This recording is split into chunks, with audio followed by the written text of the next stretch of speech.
terms of what's our relationship with fungi, it's both positive and negative. Positive side is, all the eating and the medicinal aspects and all of that. The negative side is, they can kill us. We are covered in fungi, so your microbiome in your gut is full of different types of fungi, and their job is to help in breaking down all your food and get the nutrients then into your bloodstream, into your body. You've also got fungi all over your skin, everywhere, and it's when you kill it, and when things go out of balance, if you take antibiotics, and you get all kinds of problems, and that affects your immune system. They're saying the immune system largely comes from the gut and the microbiome. So fungi is an important part of that. It's even in all the leaves and the plants. It's not only around the roots. It's actually between the cells and the leaves. It's in the ground. It's growing. There's fungi everywhere. Do you know that we have contaminated the moon with fungi? And spores are very resilient, despite the fact that we had a super clean environment on the spacecraft that went to the moon. There would have been fungal spores, and they would be viable on the moon. They are tenacious and powerful. They're under the sea. They're in our guts. They're, inside plants. They're in amongst the roots of the trees, and they're all around us. And they're going to far outlive humans. That is for sure, And the other thing you got to remember is that, the fungi on this planet have survived the great extinctions. There have been several great extinctions on this planet where more or less everything was killed. But fungi don't need sunlight. They don't photosynthesize. And so the different plants that partnered with fungi got that advantage coming out of those periods where the fungi could actually support them and give them nutrients without photosynthesis. Then, of course, when the plants are photosynthesizing, they feed nutrients back to the fungi. Initially, I got interested in mushrooms like a lot of people in Ireland. When we were kids, my parents used to bring us out to East Galway because there were sheep in East Galway, and we'd go out there, and fields with sheep in them, we'd look for mushrooms. I remember there'd be kids on the side of the road out in East Galway, and they used to have these little strings of mushrooms, and people would pull over and buy them off them. We're kind of a fungophobic culture in Ireland. I remember bringing home other types of mushrooms as a kid, and being told, you can't eat those, they'll poison you, bring them down to the bottom of the garden and bury them. It may have to do with the fact that we're an island. If that happens to you in Spain or France, then you're trading with other cultures, your other cultures around you, and they can say, we eat this one and it's safe. And we eat this one and it's safe. There's lots of scientific studies, clinical trials, and longitudinal studies that show the impact of countries where people have a culture of eating mushrooms regularly, and really strong correlations to greater longevity, less morbidities, less cancer. Whereas in Ireland, it's like, you don't have that influence, I suppose, from outside. So if there were bad experiences, perhaps it was decided, we will avoid them. We know the one in the field is safe. Everything else is dangerous. I'm driving along, and on a wall, a stone wall, like with mud and stuff around it, I notice, and I say, "Oh wow, it's a mushroom." So we stopped. It looked absolutely fantastic. So anyway, I picked it, I brought it home. So I decided I would slice it and dry it. Now, there was a lady in my life at the time. So she threw some into the pan and cooked in butter and a bit of oil, and then threw egg in on top. Absolutely delicious. Mushroom poisoning here is getting more common. I suppose here we're driven to by liability. So if the hospital takes on the responsibility of treating you depending on the mushroom you ate, then they've got to stand over the fact that they're sure about the mushroom. And so I suppose that skill set may not be there. All of a sudden, I did not feel good. I went into the bathroom. I threw up, but felt I wanted to throw up some more. It's the mushroom. So I said, look, I phoned for an ambulance. I thought, if you asked me, we would quite happily have died, okay? Just to get rid of it, I had done what you're supposed to do, and I brought a slice of the mushroom in with me, raw. They had no interest in that whatsoever. But then the hospital here weren't interested. he was saying, this was the kind of mushroom I ate.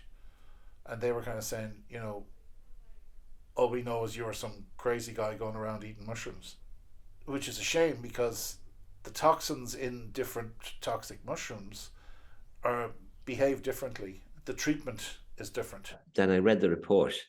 And was admitted with symptoms of brackets magic mushrooms. Absolutely not. That just a conclusion they jumped to. I was picking magic mushrooms. They didn't even, the sample I gave to them probably went straight in the bin. And if you're, in countries where they get lots of mushroom poisoning, like Poland, they have different approaches depending on the mushroom you ate. Like our antibiotics came from mushrooms, penicillin being a mold, but an awful lot of our medicines come from fungi and mushrooms because they've got some very strong chemicals in them. Everyone thinks mushrooms is kind of a plant type thing, but in fact they're closer to us on the same evolutionary line than they are to plants. And they've been on this planet for, they reckon, about 1.5 billion years. They're highly evolved and they can resist all the pathogens that are out there. So they have built up these substances to help them do that. I know with COVID, there were people taking things like cordyceps, which increases your blood's ability to absorb oxygen. Everyone was saying vitamin D is definitely strengthens your immune system against COVID, and mushrooms are high in vitamin D, some in particular. And in fact, if you expose mushrooms to the sunlight, they actually develop vitamin D, even dead mushrooms.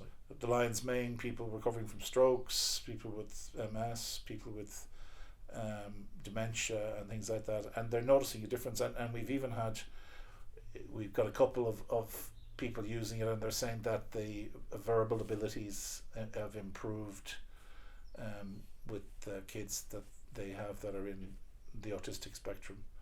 But also, in modern medicine in Japan, turkey tails are turkey tail extract is a part of every cancer treatment as paid for by the Department of Health. In Western medicine, which has its own strengths, but they're still doing trials on turkey tail.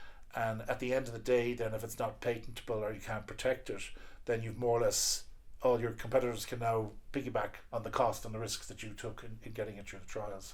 Psychoactive mushrooms were banned back in the 60s, I think, in America under Nixon.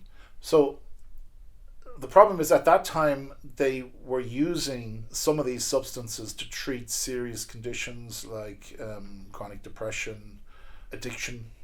And there was a lot of research going on, and they were proving to be very effective. The babies were thrown out with the bathwater, There was a lot of very nice babies in there that shouldn't have been thrown out with that bathwater. The right conditions, dosage control, and with, I think, probably a pre-assessment done of someone's mental condition, these things can be very effective.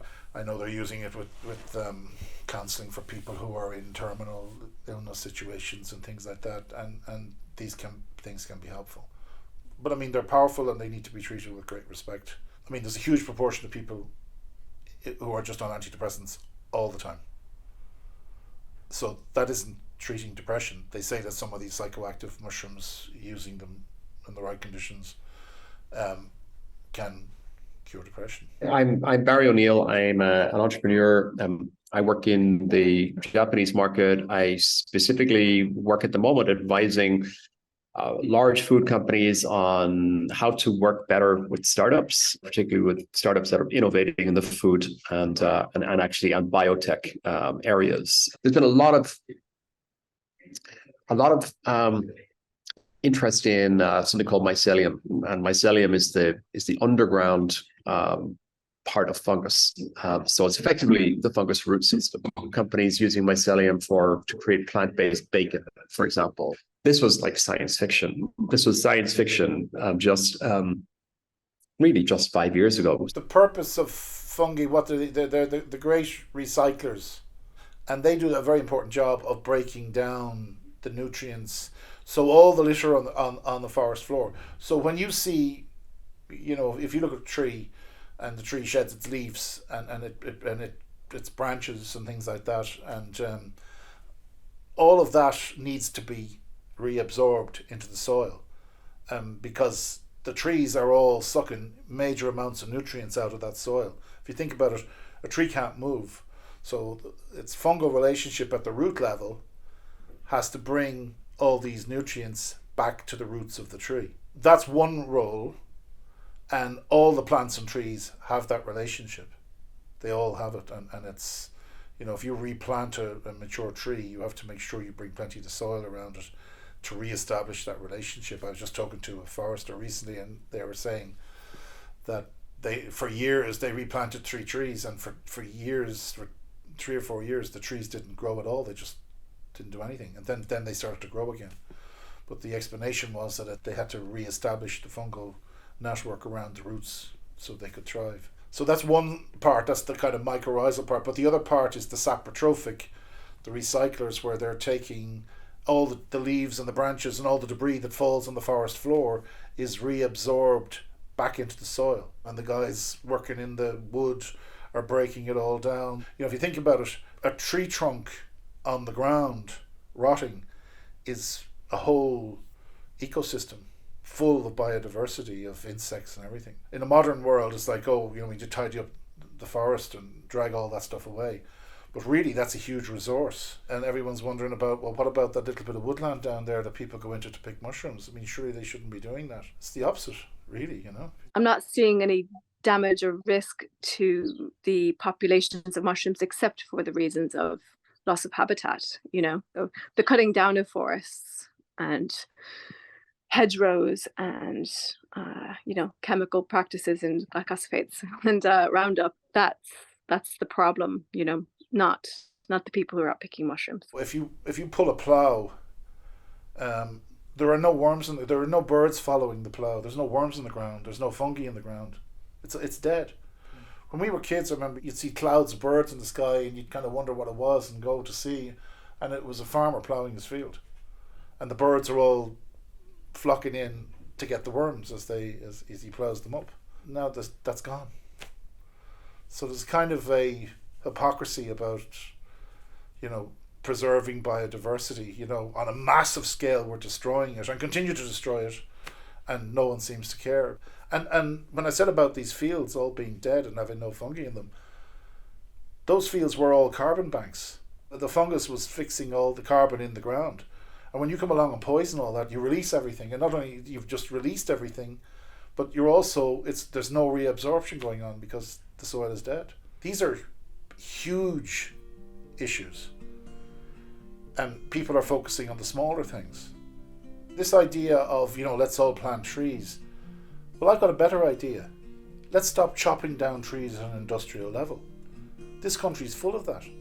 Like right now, they are clear felling forests all throughout Ireland. And they have this, tree plan out there saying how, they're going to be planting more of a mix of indigenous trees, and everyone's saying, great to have indigenous trees. You plant a sapling, it's that size, right? 30 years later, that's a tree.